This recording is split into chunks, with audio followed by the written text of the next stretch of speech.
Assalamualaikum warahmatullahi wabarakatuh. Bella, saya Rana Sinta Ramadhani dari kelas 6B akan mempresentasikan hasil proposal yang sudah saya buat yang berjudul Upaya Meningkatkan Minat Belajar Siswa dengan Menggunakan Model Toolbar Drawing pada mata pelajaran PKN di kelas 5 di SD Negeri 193 Pekanbaru.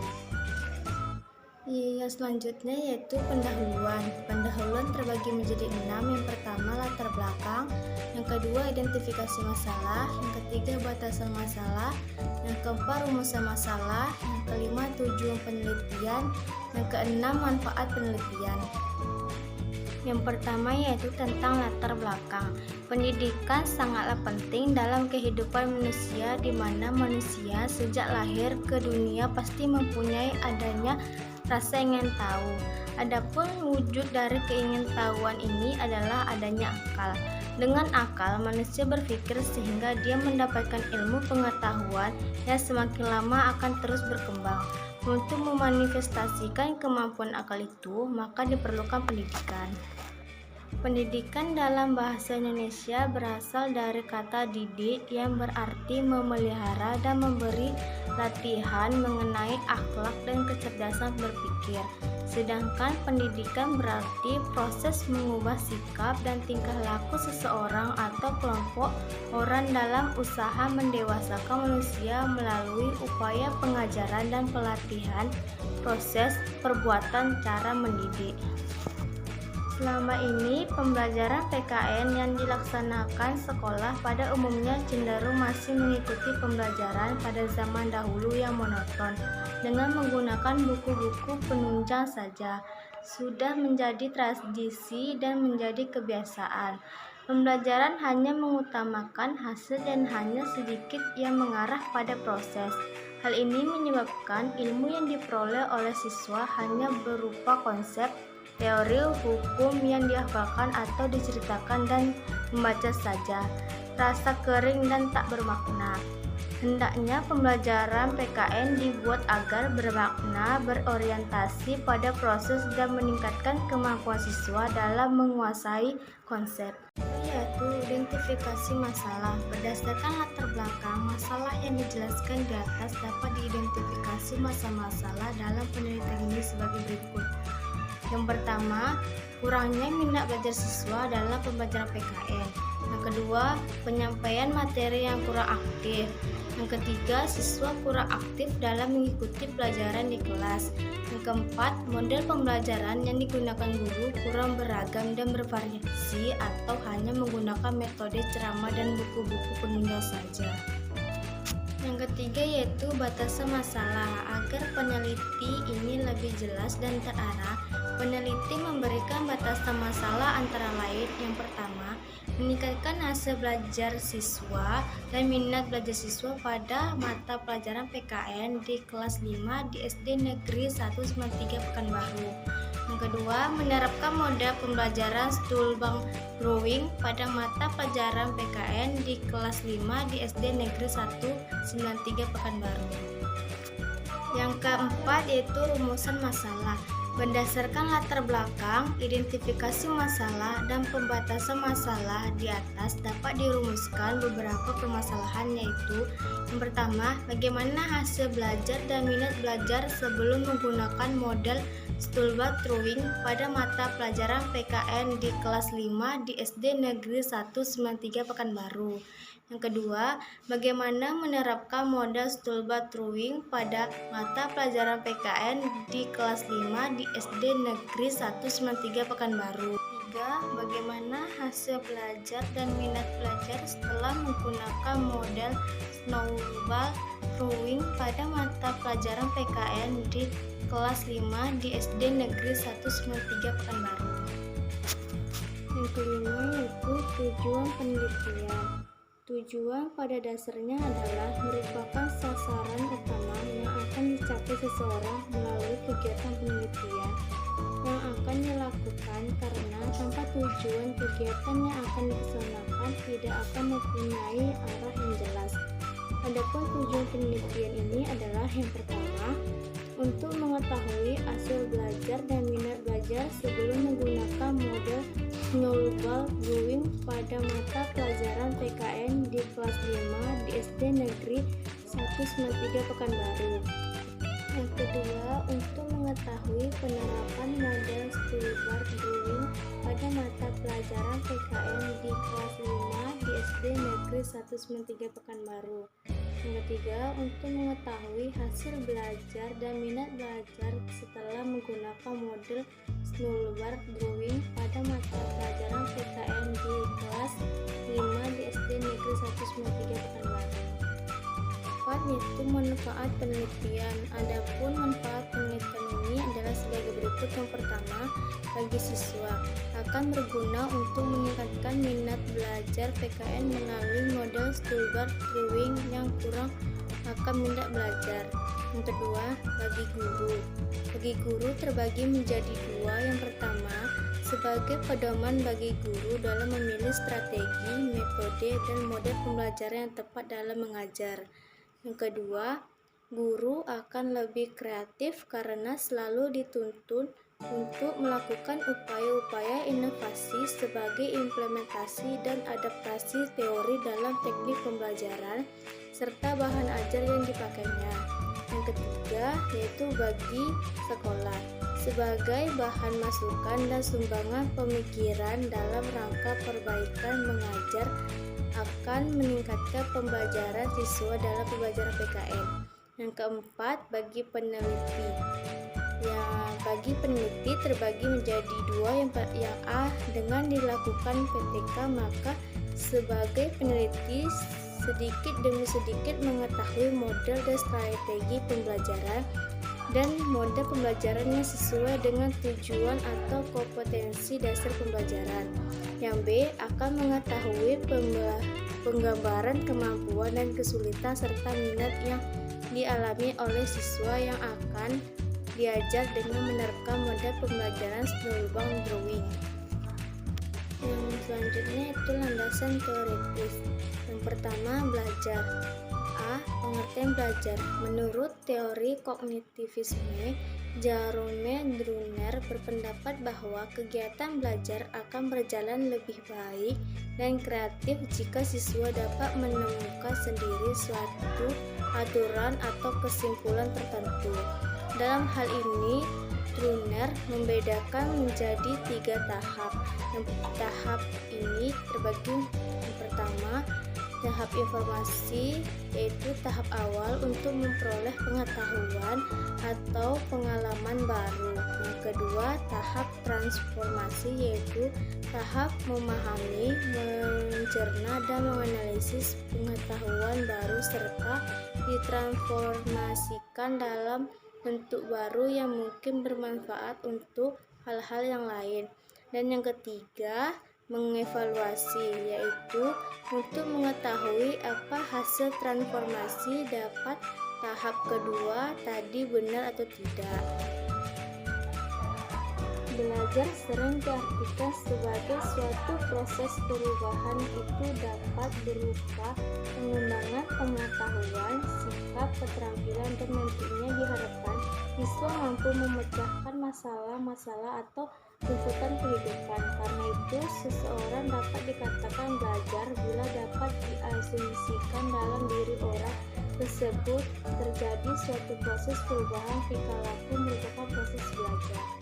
Menurut pendapat Slameto mengatakan bahwa minat adalah suatu rasa lebih suka dan rasa ketertarikan pada suatu hal atau aktivitas tanpa ada yang menyuruh.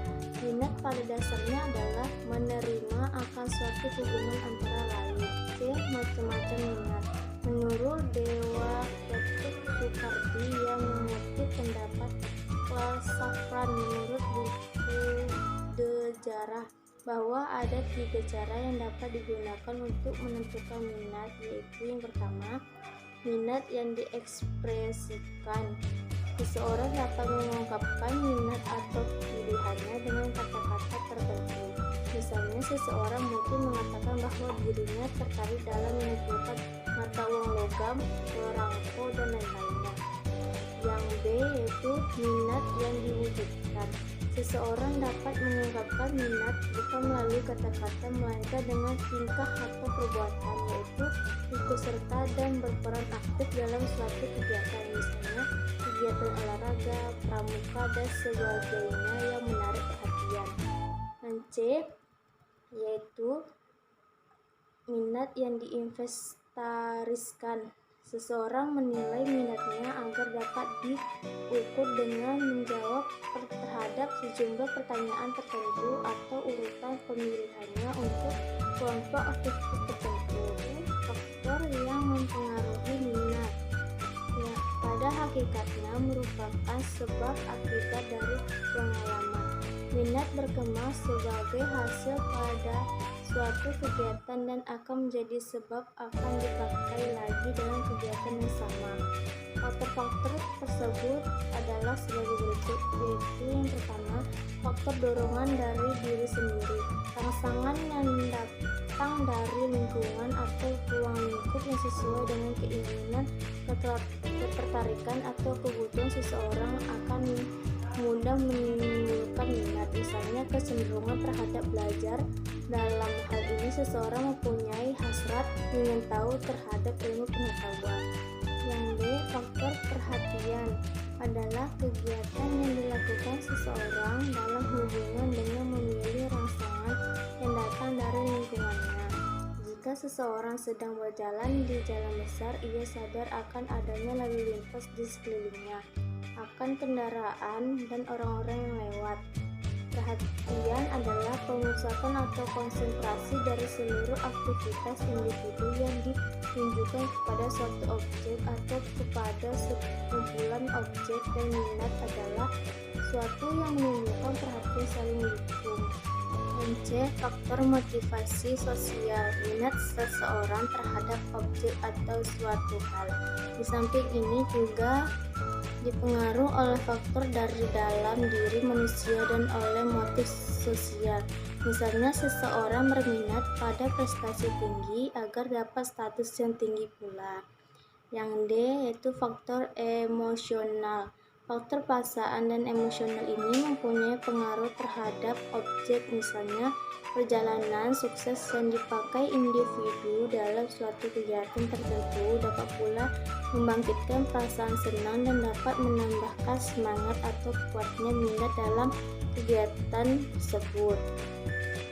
Yang E yaitu pengetahuan kognitif adalah yang umumnya dikaitkan dengan proses belajar. Kognisi adalah kemampuan psikis atau mental manusia yang berupa mengamati, melihat, menyangka, memperhatikan, menduga, dan menilai. Dengan kata lain, kognisi menunjukkan pada konsep tentang pengenalan. Ini itu fungsi minat dalam belajar. Tak bisa dibantah bahwa minat merupakan salah satu faktor untuk meraih sukses dalam belajar. Peranan dan fungsi penting untuk meraih kesuksesan dalam belajar. Peranan dan fungsi terpenting minat dengan pelaksanaan belajar atau studi antara lain. Yang A yaitu minat memudahkan terciptanya konsentrasi. Minat memudahkan terciptanya konsentrasi dalam berpikir seseorang. Perhatian serta merta yang diperoleh secara wajar dan tanpa pemaksaan tenaga, kemampuan seseorang memudahkan berkembangnya konsentrasi, yaitu memusatkan pemikiran terhadap suatu pelajaran.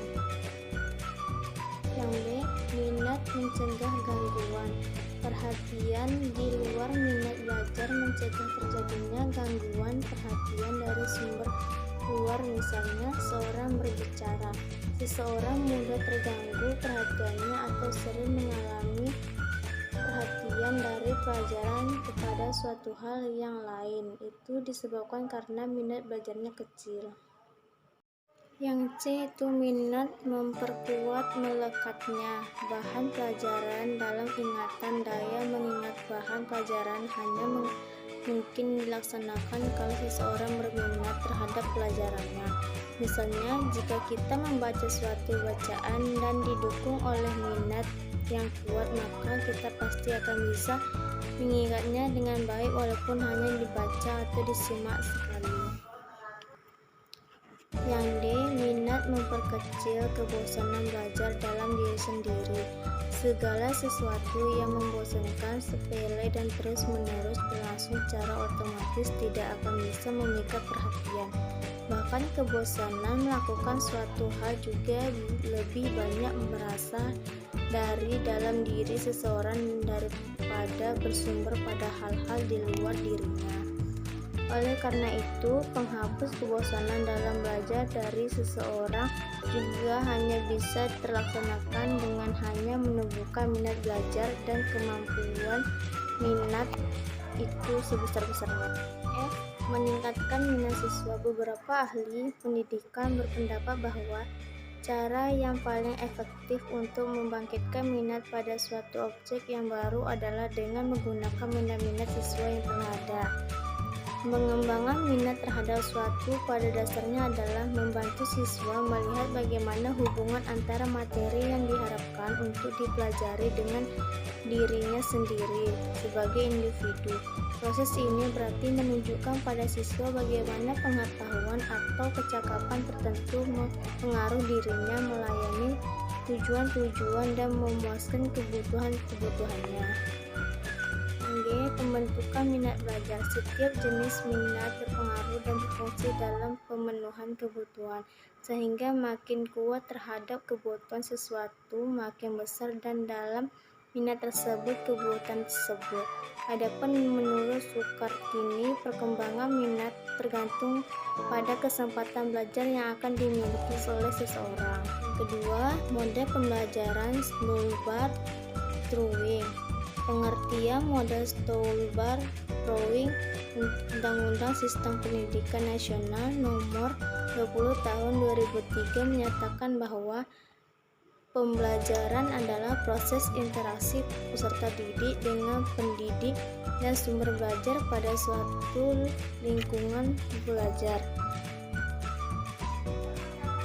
Stolberg-Drawing adalah suatu metode pembelajaran yang diawali dengan pembentukan kelompok yang diwakili ketua kelompok untuk mendapatkan tugas dari guru.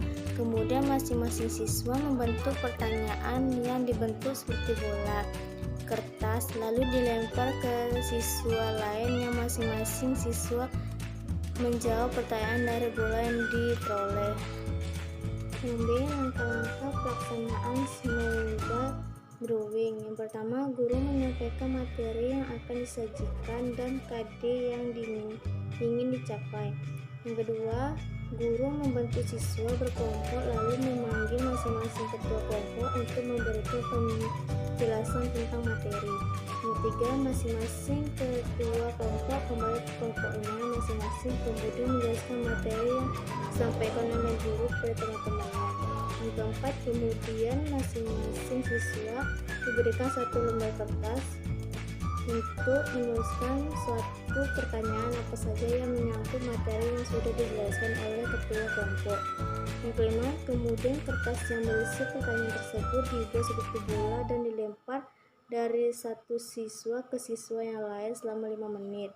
Yang keenam, setelah siswa dapat satu bola atau satu pertanyaan, diberikan kesempatan pada siswa untuk menjawab pertanyaan yang tertulis dalam kertas tersebut.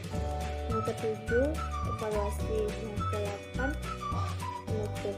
Kelebihan dan kekurangan metode Stolberg-Drawing. Yang pertama, kelebihan pembelajaran dengan model Stolberg-Drawing. Yang pertama, suasana pembelajaran menjadi menyenangkan karena siswa seperti bermain dengan melempar bola kertas ke siswa lain. Yang kedua, siswa dapat kesempatan untuk mengembangkan kemampuan berpikir karena diberi kesempatan untuk membuat soal dan memberikan pada siswa yang lain. Yang ketiga, membuat siswa siap dengan berbagai kemungkinan karena siswa tidak tahu soal yang dibuat teman-teman seperti apa. Yang keempat, siswa terlibat aktif dalam pembelajaran. Yang kelima, pendidik tidak terlalu repot membuat media karena siswa terjun langsung dalam praktek. Yang keenam, pembelajaran menjadi lebih efektif. Yang ketujuh, aspek kognitif efektif dan psikomotor dapat tercapai. Ya, yang selanjutnya, kelemahan dari model snowball drawing ini adalah sebagai berikut. Yang pertama, sangat tergantung pada kemampuan siswa dalam memahami materi sehingga apa yang dikuasai siswa hanya sedikit.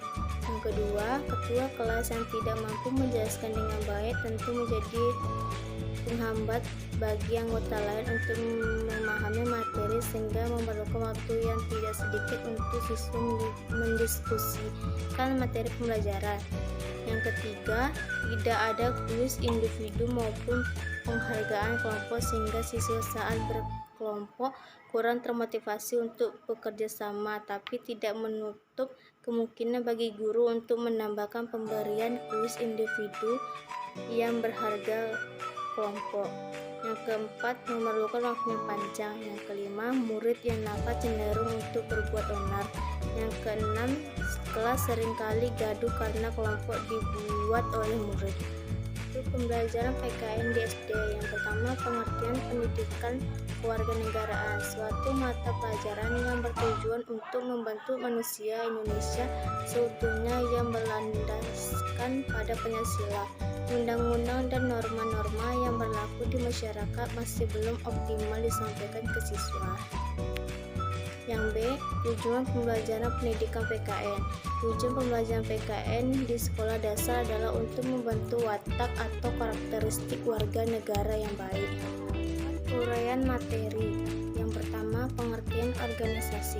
Organisasi adalah merupakan pengelompokan orang, alat, tugas, tanggung jawab, dan wewenang dalam kondisi sedemikian rupa sehingga bisa digerakkan sebagai suatu kesatuan dalam mencapai tujuan yang sudah diterapkan.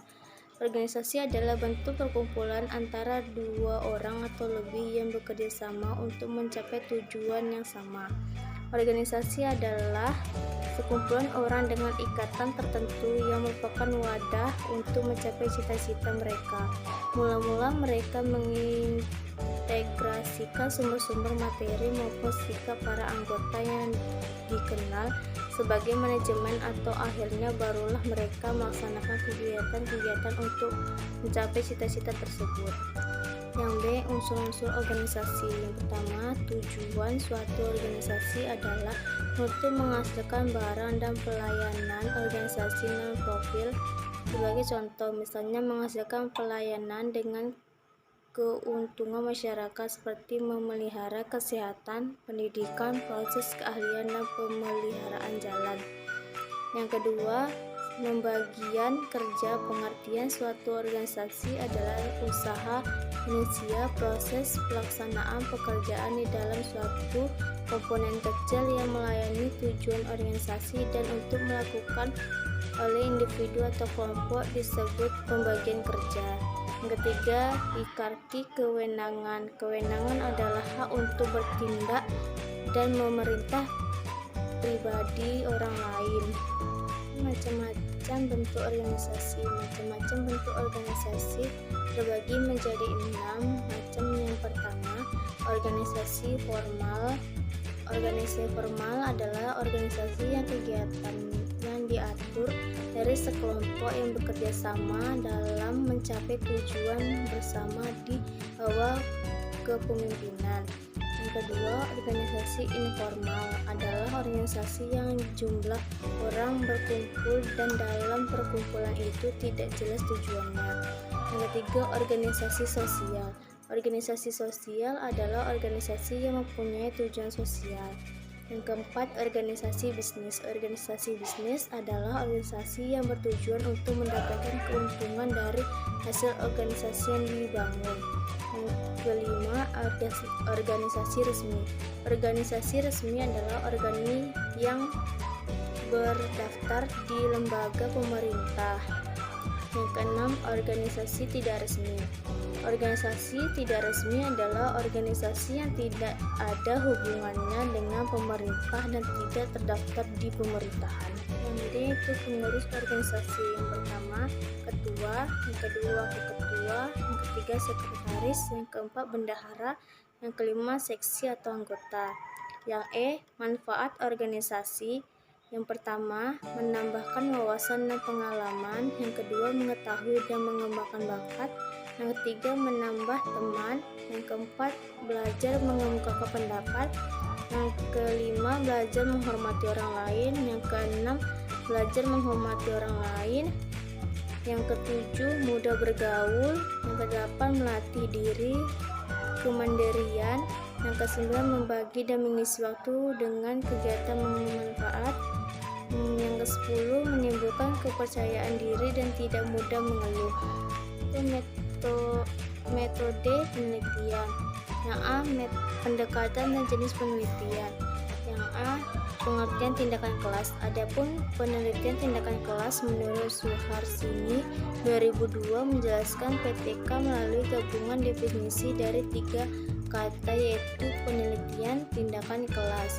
Makna setiap kata tersebut adalah yang pertama, penelitian. Kegiatan mencerminkan suatu objek dengan menggunakan cara dan metodologi tertentu untuk memperoleh data-data atau informasi yang bermanfaat dalam memecahkan suatu masalah yang dikaji. Yang kedua, tindakan, suatu gerak kegiatan yang sengaja dilakukan dengan tujuan menentukan tindakan yang dilaksanakan dalam PTK terbentuk suatu rangkaian siklus kegiatan. Yang ketiga, kelas. Sekelompok siswa yang dalam waktu yang sama menerima pelajaran yang sama dari guru yang sama pula. PTK merupakan bagian penting upaya mengembangkan profesi guru melalui aktivitas berpikir kritis dan sistematis serta mempelajarkan guru untuk menulis dan membuat catatan. Yang D itu pengurus organisasi. Yang pertama, ketua. Yang kedua, wakil ketua. Yang ketiga, sekretaris. Yang keempat, bendahara. Yang kelima, seksi atau anggota. Yang E, manfaat organisasi. Yang pertama, menambahkan wawasan dan pengalaman. Yang kedua, mengetahui dan mengembangkan bakat. Yang ketiga, menambah teman. Yang keempat, belajar mengemukakan pendapat. Yang kelima, belajar menghormati orang lain. Yang keenam, belajar menghormati orang lain. Yang ketujuh, mudah bergaul. Yang kedelapan, melatih diri, kemandirian. Yang kesembilan, membagi dan mengisi waktu dengan kegiatan bermanfaat. Yang kesepuluh, menimbulkan kepercayaan diri dan tidak mudah mengeluh. Itu metode penelitian. Pendekatan dan jenis penelitian. Yang A, pengertian tindakan kelas. Adapun penelitian tindakan kelas menurut Suharsini 2002 menjelaskan PTK melalui gabungan definisi dari 3 kata, yaitu penelitian tindakan kelas. Makna setiap kata tersebut adalah yang pertama, penelitian. Kegiatan mencerminkan suatu objek dengan menggunakan cara dan metodologi tertentu untuk memperoleh data-data atau informasi yang bermanfaat dalam memecahkan suatu masalah yang dikaji. Yang kedua, tindakan, suatu gerak kegiatan yang sengaja dilakukan dengan tujuan menentukan tindakan yang dilaksanakan dalam PTK terbentuk suatu rangkaian siklus kegiatan. Yang ketiga, kelas. Sekelompok siswa yang dalam waktu yang sama menerima pelajaran yang sama dari guru yang sama pula. PTK merupakan bagian penting upaya mengembangkan profesi guru melalui aktivitas berpikir kritis dan sistematis serta mempelajarkan guru untuk menulis dan membuat catatan. Jenis penelitian ini mampu menawarkan cara dan prosedur baru untuk memperbaiki dan meningkatkan profesionalisme pendidikan dalam proses belajar mengajar di kelas dengan melihat kondisi nyata siswa. Selanjutnya yaitu tahap-tahap PTK. Yang pertama, perencanaan atau planning. Dalam tahap pertama, penelitian menyusun rencana kerja penelitian dengan memberikan penjelasan tentang perencanaan melalui kegiatan merencana secara rinci tentang apa, siapa, mengapa, di mana, kapan, dan bagaimana tindakan yang akan dilakukan. Yang kedua, pelaksanaan tindakan. Tahap kedua, penelitian melakukan kegiatan penelitian sesuai dengan rancangan yang dibuat. Yang ketiga, pengamatan atau observing. Tahap ketiga yakni melakukan pengamatan oleh peneliti terhadap tindakan yang tidak dilakukan oleh guru. Yang keempat, refleksi. Tahap keempat, refleksi, yaitu untuk mengkaji secara menyeluruh tindakan yang telah dilakukan berdasarkan data yang telah terkumpul dan kemudian menjadi melakukan evaluasi guna menyempurnakan tindakan yang berikutnya. Tujuan dan manfaat PTK. Tujuan PTK adalah untuk memecahkan permasalahan nyata yang terjadi di dalam kelas sekaligus mencari jawaban ilmiah mengapa hal tersebut dapat dipecahkan melalui tindakan yang akan dilakukan PTK. Yang kedua, manfaat PTK terbagi menjadi 5, yaitu dengan penelitian PTK meningkatkan dan memperbaiki kinerja siswa dalam belajar dan kinerja guru mengajar di sekolah. Yang kedua, dengan penelitian PTK meningkatkan atau memperbaiki mutu proses pembelajaran di kelas. Yang ketiga, dengan penelitian PTK meningkatkan atau memperbaiki kualitas penggunaan media, alat bantu belajar dan sumber belajar lainnya. Yang keempat, dengan penelitian meningkatkan atau memperbaiki kualitas prosedur atau alat evaluasi. Yang kelima, meningkatkan dan memperbaiki masalah pendidikan anak sekolah yang akan dilakukan. Yang kedua, pelaksanaan tindakan. Tahap kedua, penelitian melakukan kegiatan penelitian sesuai dengan rancangan yang dibuat. Yang ketiga, pengamatan atau observing. Tahap ketiga yakni melakukan pengamatan oleh peneliti terhadap tindakan yang tidak dilakukan oleh guru. Yang keempat, refleksi. Tahap keempat, refleksi, yaitu untuk mengkaji secara menyeluruh tindakan yang telah dilakukan berdasarkan data yang telah terkumpul dan kemudian menjadi melakukan evaluasi guna menyempurnakan tindakan yang berikutnya. Selanjutnya yaitu subjek penelitian. Penelitian ini dilaksanakan di SD Negeri 193 Pekanbaru. Subjek dalam penelitian ini adalah siswa kelas 5 semester genap tahun ajaran 2020-2021. Menentukan subjek diperoleh berdasarkan hasil diskusi dan rujukan pada kepala sekolah. Objek penelitian tindakan kelas ini adalah minat belajar siswa dan hasil belajar siswa dalam mata pelajaran PKN di kelas 5 di SD Negeri 193 Pekanbaru dengan menggunakan mode pembelajaran Snowball Drawing. Yang selanjutnya, tempat dan waktu penelitian. Yang pertama, tempat penelitian dilaksanakan di kelas 5 SD Negeri 193 Pekanbaru. Penelitian dilaksanakan pada semester genap tahun ajaran 2020-2021. Jadwal sesuai dengan kalender pendidikan dan jadwal mata pelajaran. Penelitian ini dilaksanakan dalam 2 siklus. Yang kedua, waktu penelitian. Waktu yang digunakan oleh peneliti untuk melakukan penelitian tindakan kelas dalam rangka melaksanakan perbaikan pembelajaran PKN materi mendeskripsikan pengertian organisasi melalui mode pembelajaran Snowball Drawing.